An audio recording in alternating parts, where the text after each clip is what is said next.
Hey guys, what up? Total Control 871 here at the Hamilton Mall.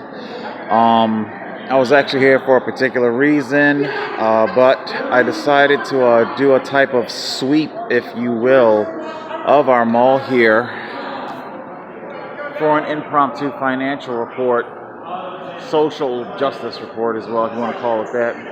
It's Macy's. Like I said, I've worked long and hard my entire life. This is one of the many stores that I applied at, though I never worked at. The long and short it was, during the interview process, by the way, this is also one of those jobs that I would, dialing for jobs, Irma, the door, the latch, robbing her change jar. This is one of those jobs that I would come out looking for.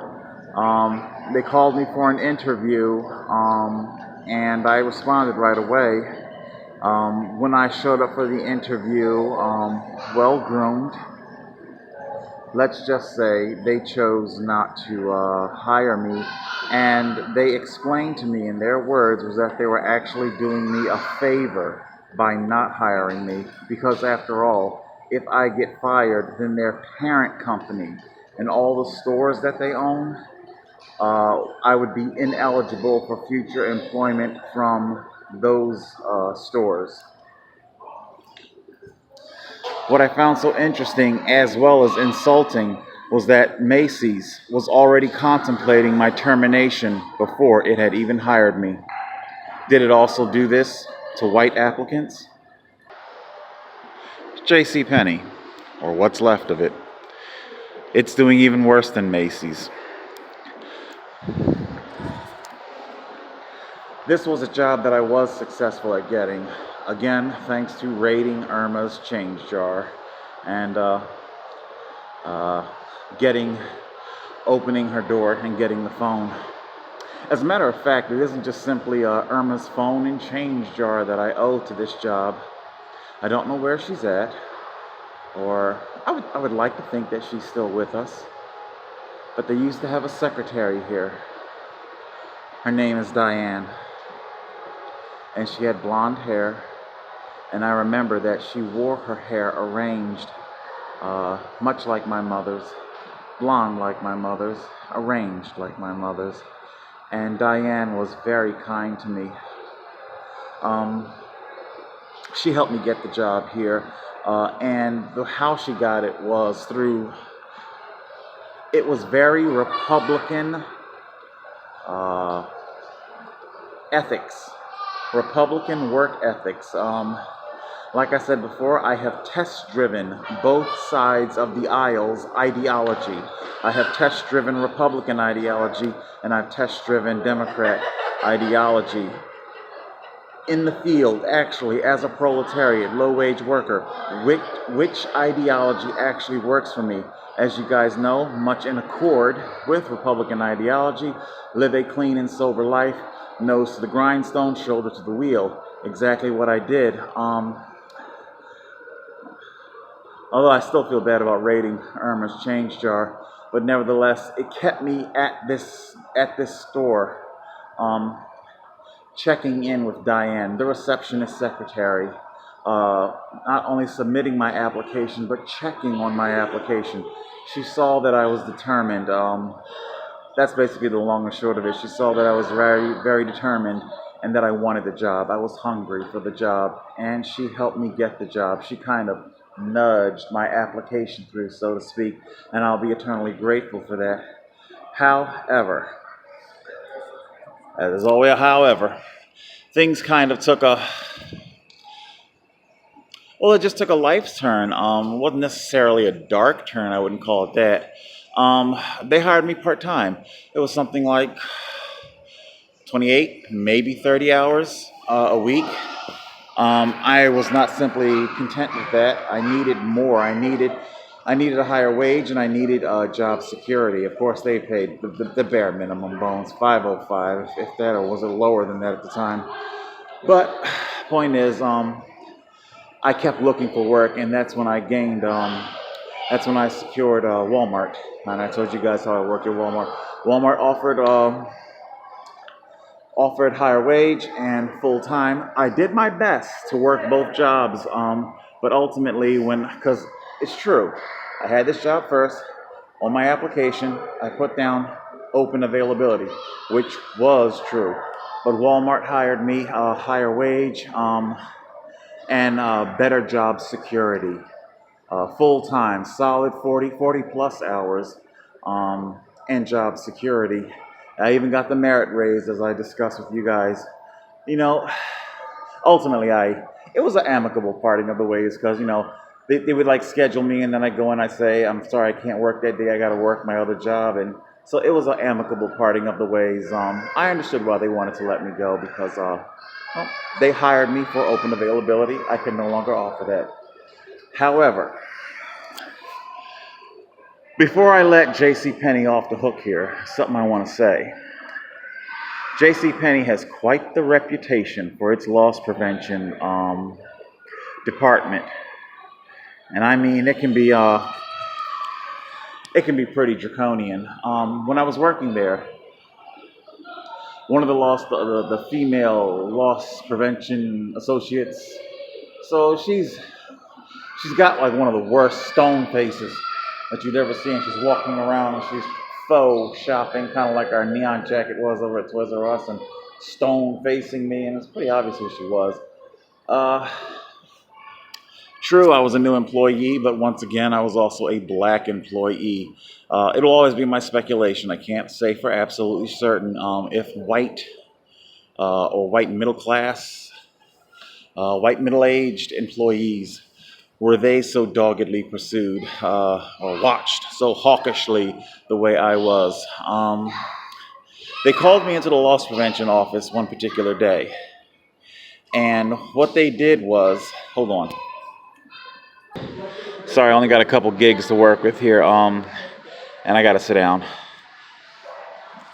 All right, so what they ended up doing was they called me into the loss prevention office and closed the door, and it was all very ominous, and they sit me down, and the other loss prevention officers were all plainclothes, were behind me and looming over me, and I'm not scared. I hadn't done anything wrong. I'm just a little perplexed, if anything, just confused.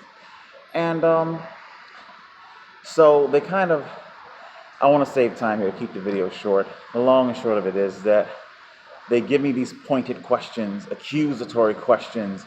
Is this your stuff in this bag? It was clothing that came through their catalog.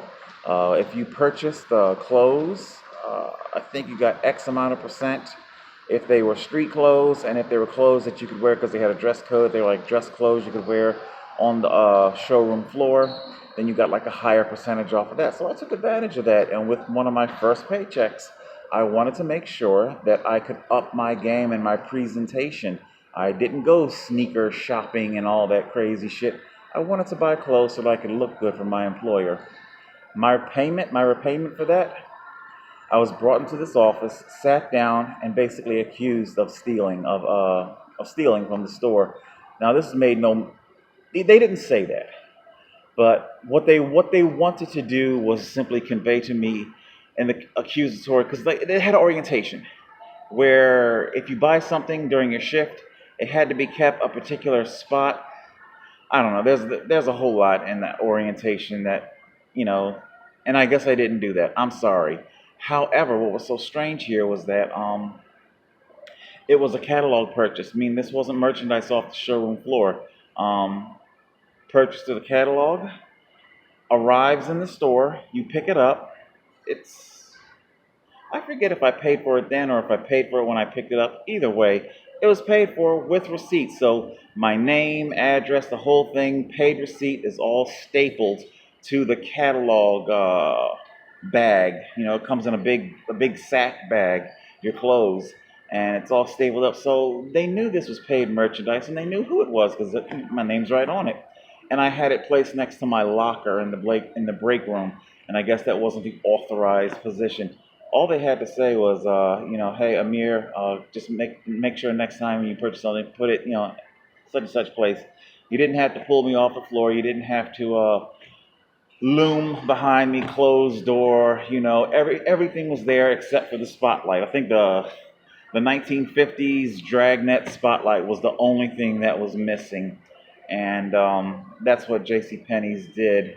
So, you know, I want to say one more thing in regards to loss prevention about JCPenney, something that I will never forgive them of. By the way, I used to rent with an old woman who refused to shop here, basically because Penny's, but although to be fair to Penny's, a lot of stores did this, segregated, black, white, blacks if you wanted to buy shoes or a hat, men wore a lot of fedoras, the sales associate white would stuff newspaper in it and would, because they didn't want it to actually touch your skin, you know, they didn't want the shoes to actually go on your feet to try on something, and anyway, so that was a discriminatory practice.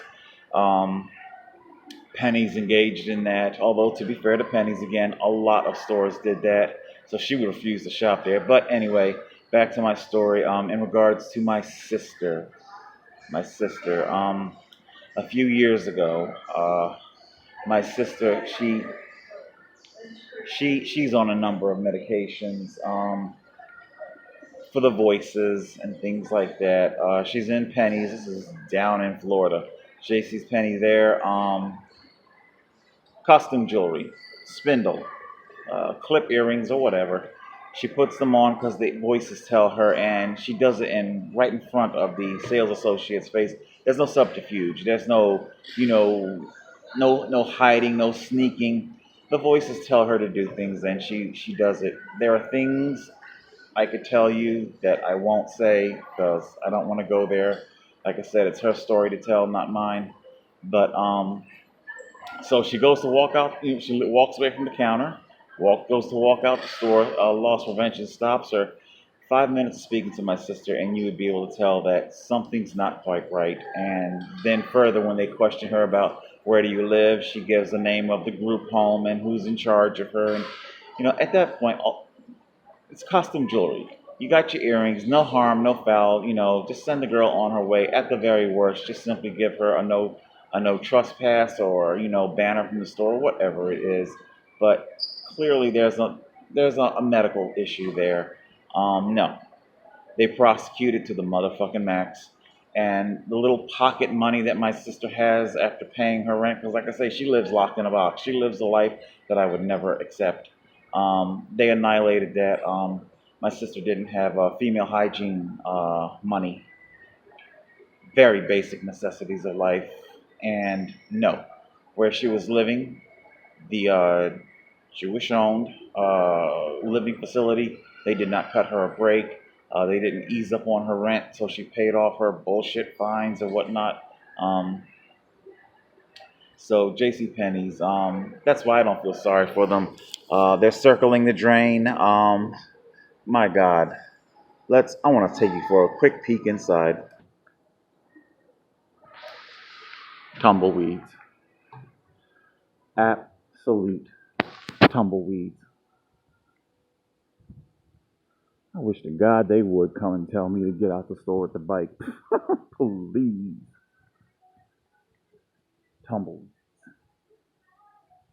Absolute tumbleweeds.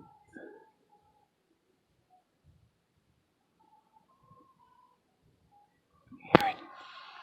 Silence. All right, I'm going to move on to another store. Just wanted to show you. This is Cinnabon. Hopefully the phone is focusing.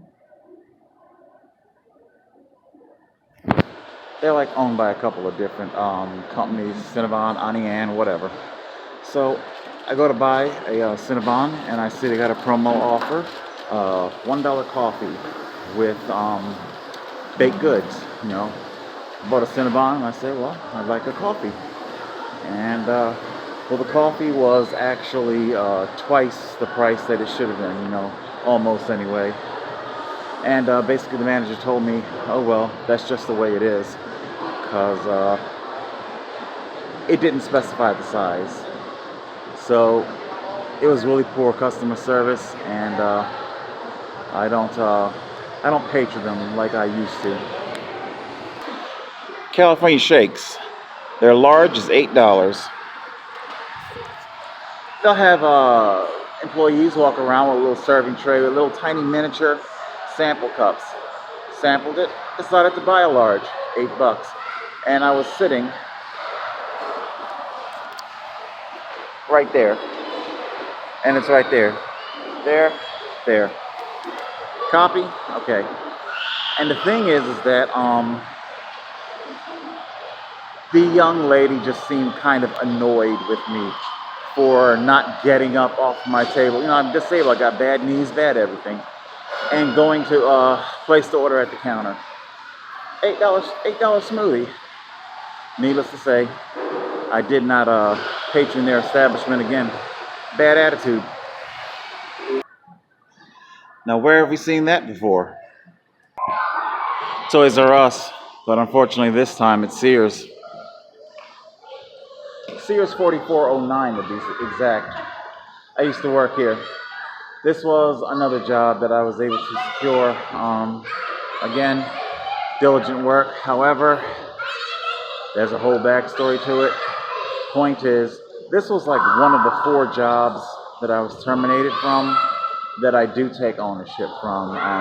There were performance issues. There are reasons why. I'm not getting into it now. That would take a whole episode.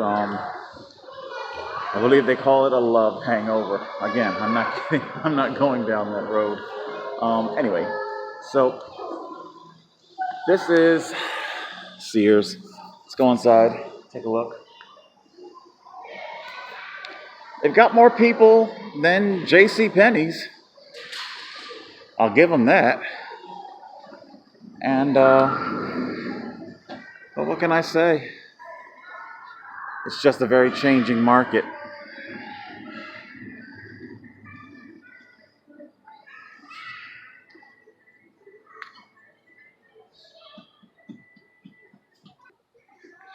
Apparently, as the reports would have it, Sears has been selling off its coveted name brands such as Die Hard and Craftsman. They've been doing this as a means of securing a cash infusement to stay afloat during its last and final days.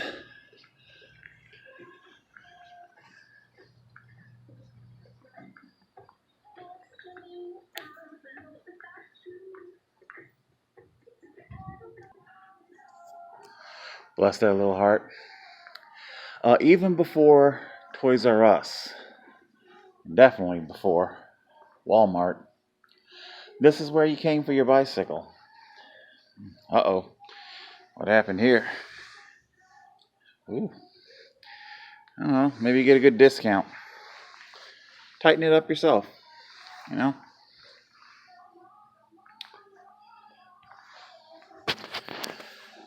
It's my opinion that what happened to Sears is what happened to Radio Shack. When the American economy transmuted into one that is disposable, you already had many corporations doing a lot of quality cutting. They had coasted on the inertia of their name brand. Like I said, for Sears in particular, you had Kenmore and Die Hard and a lot of well-known name brands. And the reason why those name brands got to be so well-known is because they were of very high caliber, very high quality. Because once upon a time, decades and decades ago, stores like this had something to prove to the consumer. They understood that the consumer held the power. It may have been a parody, but we see in our sci-fi series, Bewitched, Darren, advertising, it was all about the consumer. They understood, not just simply, wooing the consumer into buying with the advertisement, but they understood that the consumer had choices. They could go other places. Whew. Had to sit down. But yeah, consumers, they had a choice. They could go places. I tried talking about this in front of Short Toyota.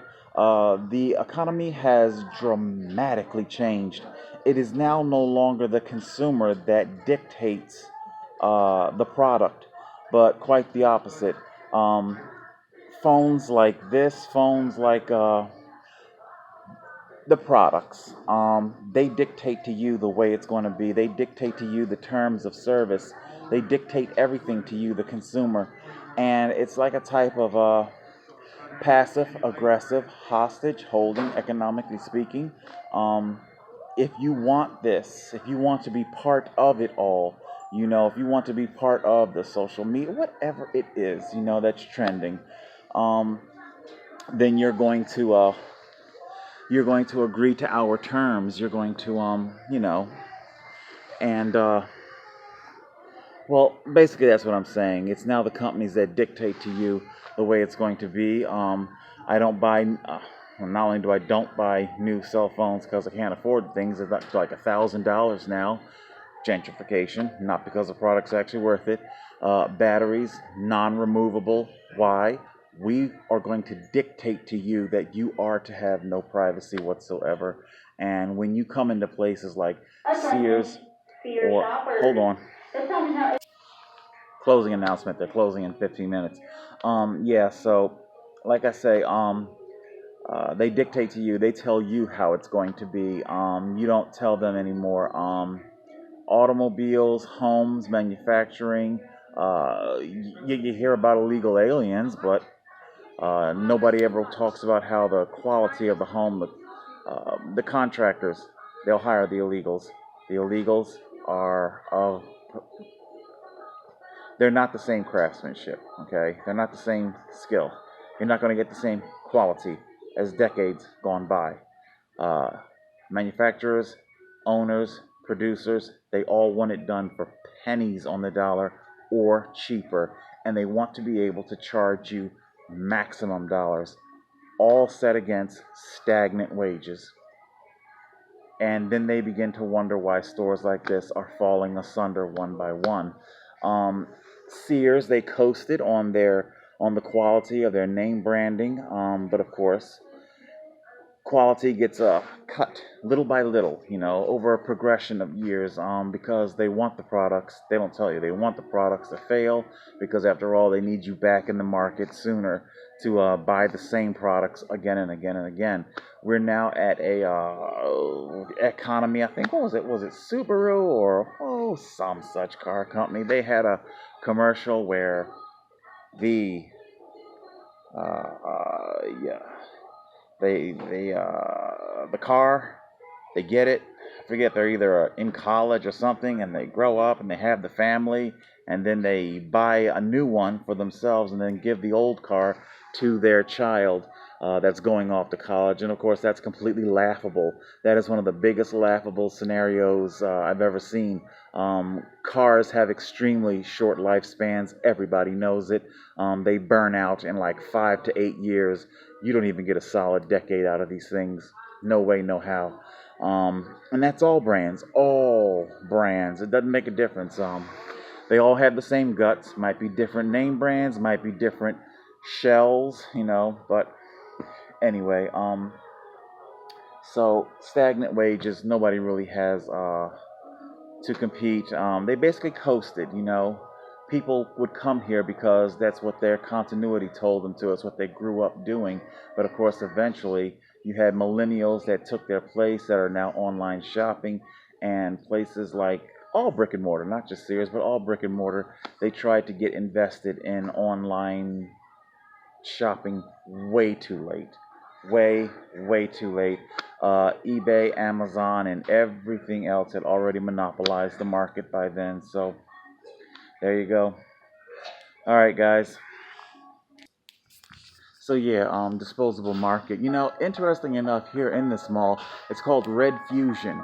They do cell phone and like tablet repair, things like that.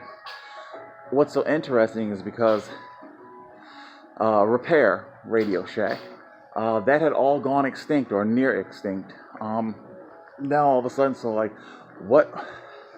Why would a place like Red Fusion make money? Gentrification, literally Gentrification is what drives them, because phones, tablets, things like that, they now cost thousands of dollars for gentrification, not because the product is actually worth that.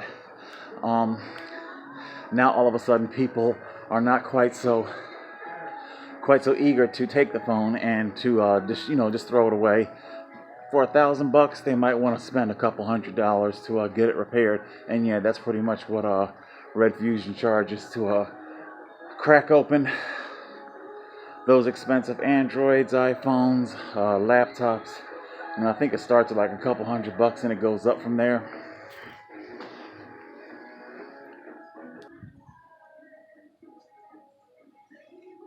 Will you focus? Kind of, sort of, maybe. Well, there we go. All sales final. And of course, open 24/7, Sears.com. And like I said, that's too little too late. Alright guys, that's pretty much it from me tonight. I took you on a tour of bad employers and bad employees. Bad employees, that work for bad employers. And then they wonder why things are going so bad. But then again, they're so young and they've been told repeatedly that it's just a stepping stone. Well, like our Cinnabon or our California Shakes, can you blame them for treating the job like that, a stepping stone? What's going to happen to me? I'll get fired?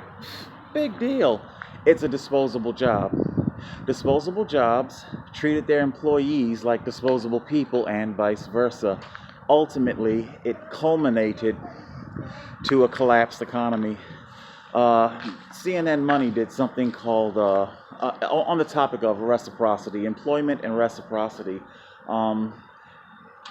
Stores like Sears and all of your anchor stores, Anchor stores used to offer a lot of reciprocity. You would see, usually your housewives, to be honest, they'd work at them for decades. I'm sure Miss Diane, the secretary receptionist, she was probably somebody's housewife, and she worked there for decades. And it was reciprocity, she was paid for her service. Of course, we all want more, but you get what I'm saying. It gets to the point now where you treat your employees like, big deal, so what? I can have you replaced like that. Then the same employees start treating you, the job, the employer, like that. So what? Big deal. Your orientation classes are a joke. I haven't been to an orientation class in a very long time. And they used to pitch you these, the speech. You stay with the company, you can have, real good, it works out real good, right? That whole spiel. And that isn't so anymore. I'm not sure. It's not so anymore. It's basically, will you show up to work? And so like I say, a lot has culminated to America's current financial crisis. All right, guys, I don't know how many more financial reports I'll be able to do. I just wanted to let you know what's going on. Sears is closing. I forget if it's going to be, they might got another couple of weeks after. I want to say they're going to close in October or late September. I don't know. But they're not going to make it to Christmas. That I already know. All right, guys. That's it. Where am I at on my time? 29 minutes. That's it. All right, guys. Total Control. 871.